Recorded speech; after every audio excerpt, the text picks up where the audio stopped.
Are you ready for our math class? Okay, let's go. Rounding numbers to the nearest tens, hundreds, and thousands. I have here my friend Frog named Keropi, and he needs our help. He is standing in a number line between 300 and 400.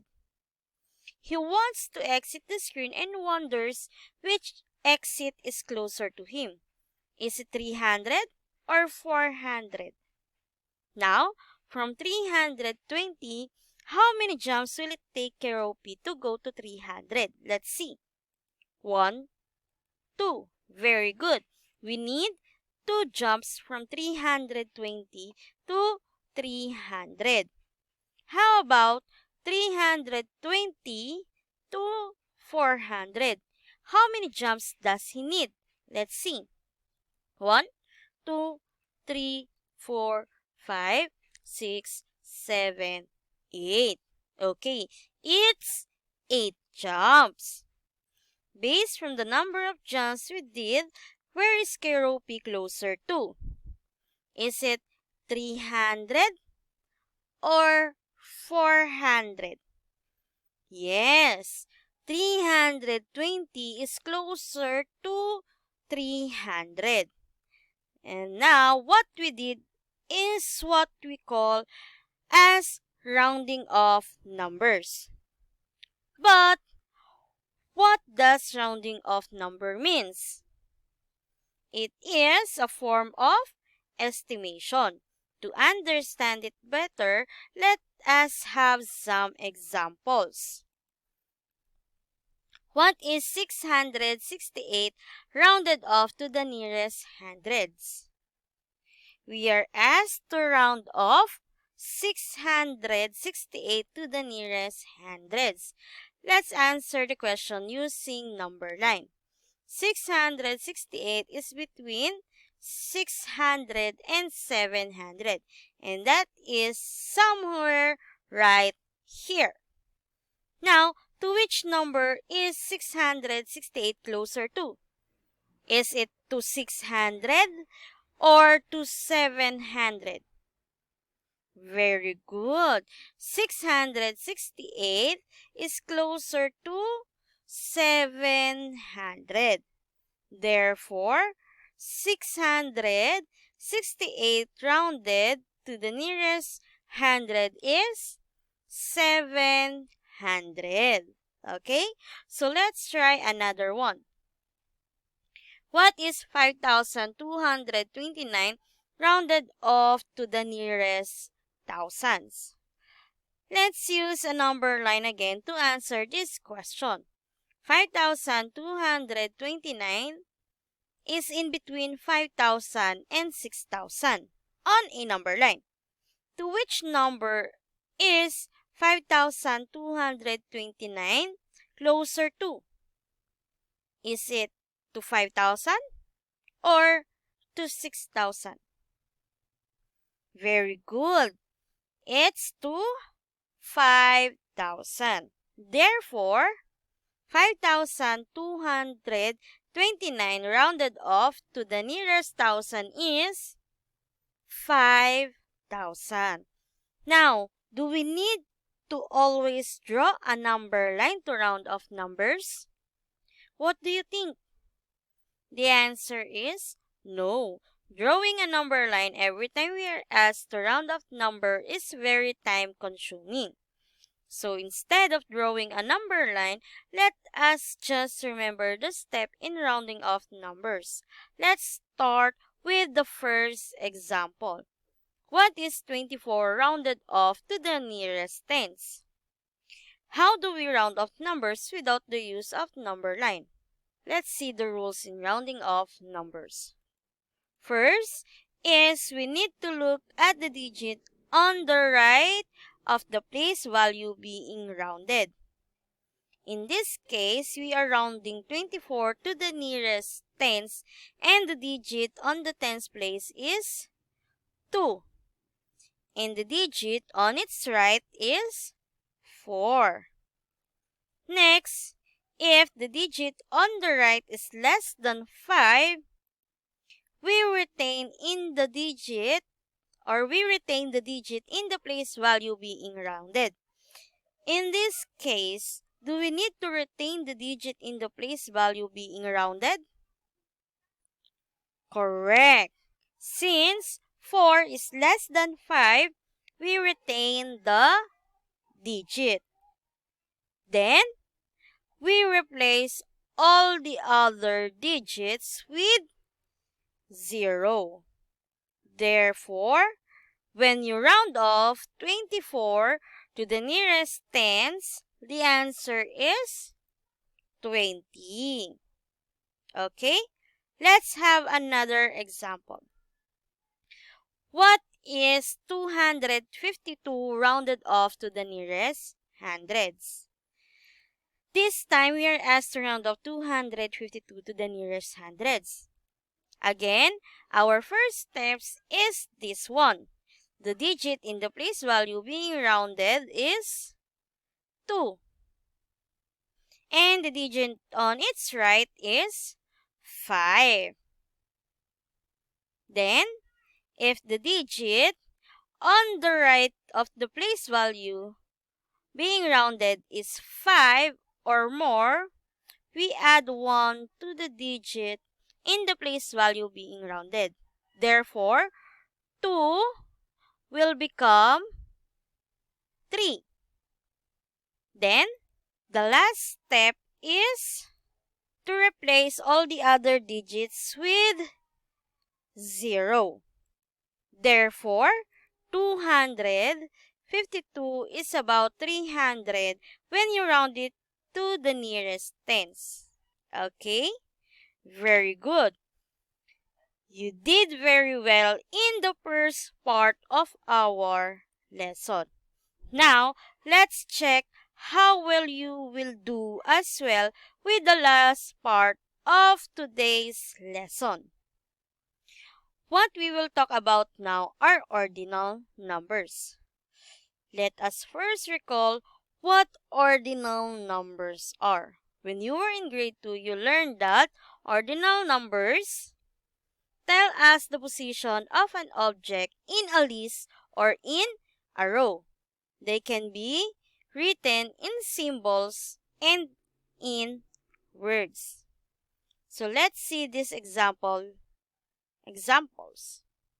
In this picture, if we will start from the right, the boy wearing green shirt is the first in line. Next to him is the second, then third, fourth, and fifth. And in our next example, if we will start from the left, we will have this: first, second, third, fourth, fifth, sixth, seventh, and eighth. Okay, so here are the other ordinal numbers you'd learn when you are in grade 2. We have from first to 20th. But there are more ordinal numbers beyond 20th, and that is what we will focus on today. Remember also that in writing ordinal numbers, with the exception of first, second, third, fifth, eighth, ninth, and 12, we spell ordinal numbers by adding th. Okay, now, what are the ordinal numbers beyond 20th? Let's see.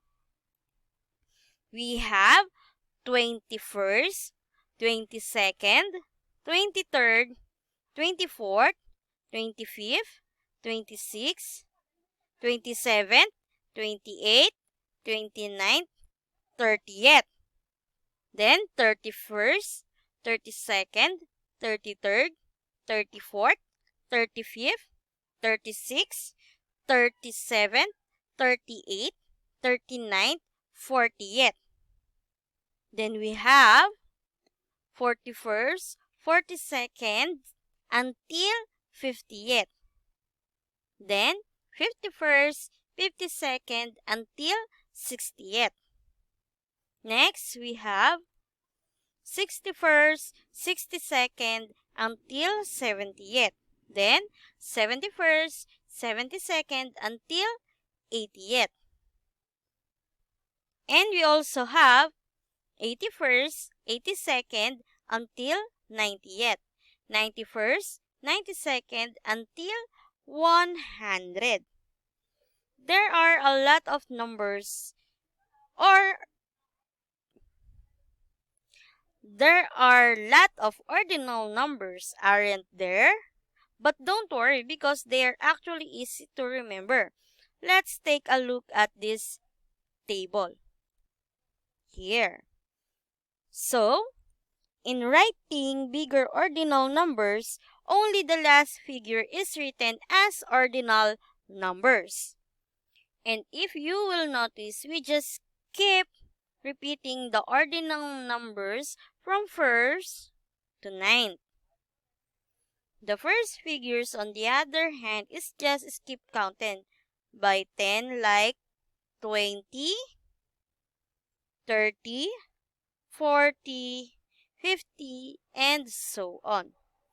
This means that what you need to remember when you identify and write ordinal numbers beyond 28 are these: 20, 30, 40, 50, 60, 70, 80, 90, 100. And first, second, third, fourth, fifth, sixth, seventh, eighth, ninth. Then we will just combine them like what you saw earlier. 21st, 22nd, 34th, 59th, and so on. Don't forget to include the dash when writing. Also, let us remember the numbers in skip counting by 10 are written this way in ordinal numbers: 20th, 30th, 40th, 50th, 60th, 70th, 80th, 90th, and 100. Okay, so let's have some examples. What is the position of Anton in the line? So we are asked to identify the position of Anton in the line. Let us say that there are 20 persons in front of Dave. So what is the position of Dave in the line? Correct. He is in the 21st position. So let's start counting from the 21st position to identify the position of Anton. So what's next to the 21st?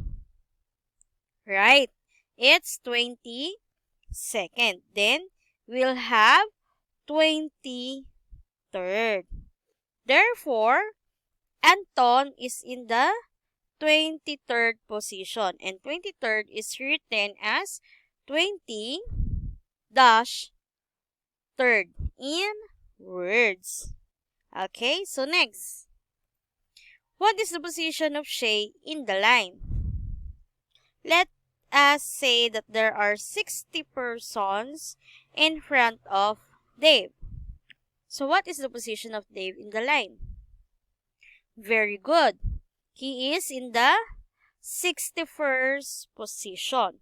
So let's start counting from the 61st position to identify the position of Shay. So 61st, next is 62nd, followed by 63rd, 63rd, and 64th, 65th, and 66. Therefore, Shay is in the 66th position, and 66 is written as 60-6 in words.